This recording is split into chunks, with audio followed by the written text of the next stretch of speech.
Hello guys, pag-usapan lang natin si Catherine Bernardo at Alden Richard. Ang katanungan kasi guys, kung active pa bang mag-Mobile Legend si Alden Richard. Pero take note guys ha, mag-best friend na sila dito. Ang sagot kasi guys ni Catherine Bernardo, opo. At siyempre nililaw yan guys ni Alden Richard na, ayan ho, di ba? Kita nyo guys ha, pero ngayon, meron pa ba kayong naririnig kapag nai-interview sila tungkol umano sa Mobile Legend? Siyempre guys, sasabihin naman ni Catherine Bernardo yan, kung mag-best friend sila, hindi ko lang kasi nakakausap si Alden Richard kasi adik na adik yan sa Mobile Legend. Meron pa ba tayong naririnig about sa Mobile Legend na adik yan si Alden Richard sa kanyang pagiging Mobile Legend? Diba? Pero noon, magkaibigan lang sila. Kaya guys, yung mga sitwasyon noon, hanggang ngayon, medyo may pagkakaiba na. Ang oras niya na ngayon guys, ay hindi na tulad ng dati. Ang oras niya na ngayon guys, ay ibinibigay niya na kay Catherine Bernardo. Grabe nga naman guys, kasi tinatanong naman nila, okay ba si Alden Richard na kaibigan? Ang sinasabi naman guys ni Catherine Bernardo kasi guys, hindi mo talaga siya makakausap kasi busy siya sa kanyang pagiging gamer sa Mobile Legend. Kasi guys, maraming katanungan dati dyan about sa Mobile Legend na sinasabi ni Catherine Bernardo. Diba? Sa Magandang Buhay na interview pa rin sila. Pero hindi naman about sa Mobile Legends. Si Catherine Bernardo mismo ang nagbukas guys. Sabi nga dito guys ni Catherine, siguro yung aside sa pagiging gamer niya, 'di ba? Ayan ang sinasabi ni Catherine Bernardo sa pagiging Mobile Legend player ni Alden Richard. Pero magkaibigan sila. Diba? Ano ang posibilidad guys na napapansin ninyo at nakikita ninyo na hindi na nila nababanggit umano, lalong-lalo na guys si Catherine Bernardo. Ibig bang sabihin nito guys yung oras na ibinibigay ni Alden Richard kay Catherine Bernardo na hindi na sa pagiging Mobile Legend player ni Alden Richard. Alam niyo naman guys, siguro magkano yung setup na binuo ni Alden Richard na computer. Kalahating milyon yun guys, 'di ba? Ganon ang pagiging gamer ni Alden Richard. Talagang napakamahal guys ng setup ng kanyang computer para lang sa kanyang pagiging player. Alam naman natin guys, no, kung talagang adik na adik itong si Alden Richard. Mas binigyan niya ng panahon si Catherine Bernardo. Kita niyo naman guys, no? It's ML, sabi, di ba? Yan di ba? Parang medyo may maamo pang mukha umano guys si Catherine Bernardo.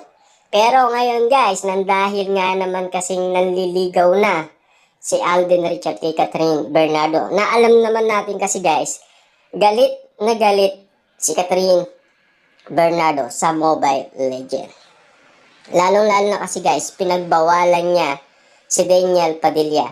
Ganon din kasi yun guys nawawalan siya ng oras kay Catherine Bernardo. Kasi mas focus sila sa Mobile Legend kaysa sa meron silang girlfriend. Kaya nga sinasabi guys sa Dota o ako. Diba? Ano ang sinasabi ng mga player guys ng Dota? Mas pipiliin ko na yung Dota. Diba? Masaktan man ako, okay lang. Pero yung masaktan ka sa girlfriend mo, hindi okay yun. Diba? Kakaiba na yun. Kaya nga naman guys, kung magtataka kayo o magugulat kayo, medyo gumising kayo ng konti. Kasi para at least updated naman kayo sa mga unang issue saka ngayon. Medyo meron kasing pagkakaiba na hindi na ginagawa umano. Kasi kung mag-best friend lang sila guys, patuloy pa rin itong maglalaro ng Mobile Legend. Bakit hindi na? Sabihin na natin guys, no? Sinasabi noon ni Alden Richard, kay Christopher Min. Ang iling lamang ni Alden Richard na 8 hours na tulog. Kasi guys, sa sobrang busy niya at sa laki ng kanyang talent fee, 1 oras na lang ang kanyang tulog. Pero take note guys yung 1 oras na yon, kapag inap na natin, edi 30 minutes na lang ang kanyang tulog. Yung 30 minutes, ibibigay niya pa kay Catherine Bernardo Telebabad. Imbes na yung 30 minutes na yun guys, pwede pa siyang makapaglaro ng Mobile Legend. Pero, hindi ginagawa guys ni Alden Richard. Bakit kaya? Iniwanan niya na ba guys ang kanyang pagiging gamer para kay Catherine Bernardo? Take note guys, hindi niya iniwanan ang kanyang pagiging gamer kasi nilinaw sa atin guys ni Alden Richard yan. Mas priority niya kasi guys ang maghanap ng girlfriend. Pwede niya muna daw isang tabi ang pagiging gamer niya para sa kanyang love life. Yan kasi guys ang nilinaw ni Alden Richard noong siya ay in-interview umano guys ni Dr. Vicky Bello. Ayan. Kasi tinanong niya about doon sa love life. Kung ano ang gagawin ni Alden Richard. Ayan guys, ginagawa na ni Alden Richard. Isinantabi niya muna ang Mobile Legend niya at nagbigay siya ng oras sa kanyang love life. Gets nyo na ngayon kung ano ang mga sinasabi ni Alden Richard na kaya niyang patunayan sa kanyang minamahal. Diba? Kasi guys, alam naman natin lahat ng mga bagay na gusto nating malaman kung bakit ginagawa ni Alden Richard yan kay Catherine Bernardo. Dahil malinaw na sa atin guys kung bakit hindi na siya naglalaro ng Mobile Legend. Kasi lilinaw sa atin guys ni Alden Richard, mas bibigyan niya ng priority ang kanyang minamahal kesa sa Mobile Legend. Pwede naman daw pag naging sila at pwedeng pag-usapan nila, at least kailangan guys i-handle nilang dalawa yan. Diba? Kailangan pag-usapan nila yung mga gusto nila. Hindi lang yung gusto ng isa, ayaw naman ng isa. Mahirap yun, mag-aaway lang silang dalawa. Kasi kailangan dyan, patas, mag-usap silang dalawa. Kasi yun ang nilinaw guys ni Dr. Vicky Bello. Papaano naman kasi ang pagiging gamer mo? Yun ang nilinaw guys ni Dr. Vicky Bello. Kung aayaan mo na lang ang pagiging gamer mo, paano na?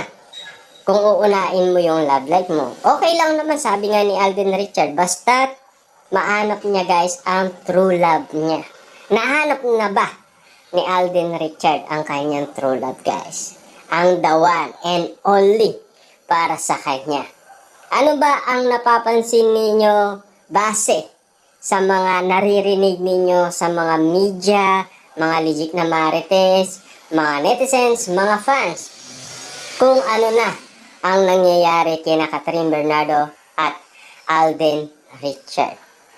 Bakit nga ba guys nilinaw ni Alden Richard na mas uunain niya ang paghahanap ng girlfriend kesa sa paglalaro ng Mobile Legend? Bakit isinantabi niya guys ang kanyang pagiging addict sa Mobile Legend kesa sa isang babae na alam naman natin guys matagal nang inahanap ni Alden Richard sa kanyang buhay? Dahil ba papalapit ng papalapit ang kanyang edad na 35 years old na pinangako umano kay Ogie Diaz na magpapakasal na siya. Kasi guys, yung interview na yon ay 1 year ago na. Kasi puro pambabatikos sa kanya guys na kinasal na siya, meron na siyang anak, tapos bakla pa siya. Grabe no, meron ng anak tapos bakla pa siya. Grabe guys tapos kinasal na siya. Yun ay nilinaw umano guys ni Alden Richard na hindi totoo. Sabi nga ni Alden Richard, bahala kayo. Wala na bang iba? Yun ang gustong malaman ni Alden Richard guys, kung bakit palagi na lang yun ang laman ng intriga sa kanya Wala na bang maidagdag pa? Dito nyo naman guys. Alden Richard na ang nagre-request sa mga basher niya, di ba? Grabe naman, Alden.